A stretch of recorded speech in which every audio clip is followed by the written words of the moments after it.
Right, so what's your perspective then? Yeah, look, this was a profoundly political spring statement. This wasn't about the economy, it wasn't about the people, it was actually about the next election. You know, the idea that, we're going to have jam tomorrow, we're going to have a tax cut, round about the time of the next election is really, really significant. Like, I spent years sitting behind Tony Blair and Gordon Brown when Gordon Brown was presenting his back, and Tony Blair used to sit there, his face frozen in a mask of immobility as Gordon Brown pulled rabbits out of the hat, came out with this incredible thing, cut some whiskey and God knows what. Yesterday, looking at Boris Johnson's face melting like an ice cream in the sun, as he sat beside his successor, probably, his rival, certainly, making this great case and distributing the Blue Book, which, amazing, I see you managed to get hold of a copy before anybody else. But all the Tory MPs were waving it around. So this was a political day. But as far as I'm concerned, the reason why I'm pessimistic about this is that I don't think he's addressed the fundamental issues. If he was a Conservative tax-cutting Chancellor, he would be relying on the economy growing by cutting taxes, by stimulating growth, instead of which we've got VAT going up, we've got Nix coming in, and the absurdity of this so-called 5p cut on fuel duty. I mean, last night at midnight, the petrol stations cut it. By breakfast time this morning, they put it up again. It's absolute, it fools no one. Really and truly, what he should have done is quite simply, when you've got the chief executive of BP saying, look, we've got too much money. The chief executive of BP saying, we're swimming in cash.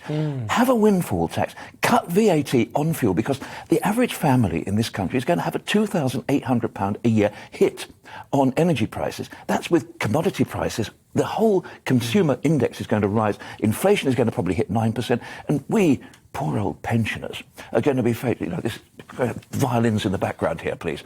Yeah, we're going to have a 3% rise in pension when you've got a 6 to 7 to possibly even 9% rate of inflation. Although I suppose the pensioners do avoid the Nix rise. Well, that's one slight amelioration there. I do suppose, though, when it comes to a windfall tax, which of course the Labour Party is calling for, the Liberal Democrats are calling for... So did George Osborne, actually, did it. He did one. But I suppose that the real issue with that is when you don't have predictable taxation, when you're seen internationally as a country that if a particular sector does well every now and again, you'll swap an enormous tax on them. Is that the kind of country that international firms would want to invest in? It's a good point. Is it a disincentive? Well, if you actually have a look at who owns the energy suppliers in this country, I mean, you'd be hard-pressed to find an English name amongst them. So I don't think that's necessarily an issue. But you make a very important point about investment and also about reserves. Hidden amongst the stuff, there's a lot of nasty bits and pieces in the statement yesterday, like the fact that students are going to have to pay more back in their student loans, a higher level of repayment. But there's also the £32 billion war chest that he's socked away. Now, you could say, this is Tom's law. He's got the 32 billion there in case you need it for emergencies. Or you could say, war chest for the next election.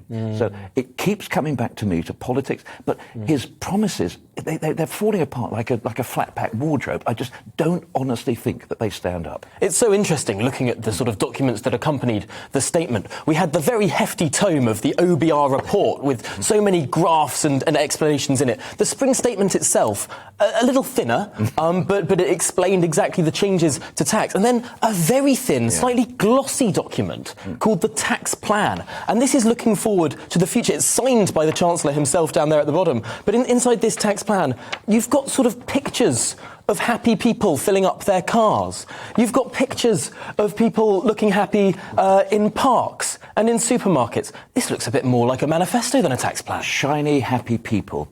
You've absolutely put, we've got, small, medium and large, but that tax plan is a manifesto. It simply is. No question at all about it. And Rishi Sunak knows what he's up to on that, but he's, intensely ambitious.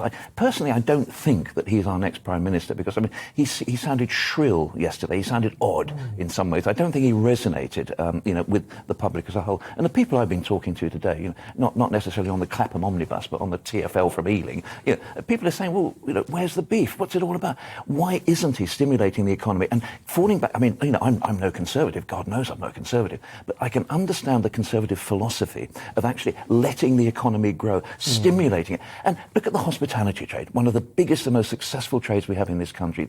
They are going to face a VAT rise up to 20% in April. They are on their knees already. What on earth's going to happen there? We should be stimulating the economy, not coming up with these false promises and not coming up with a smoke and mirrors nonsense that we're going to take 5p away with this hand and we're going to put it back on with that hand. Fools nobody.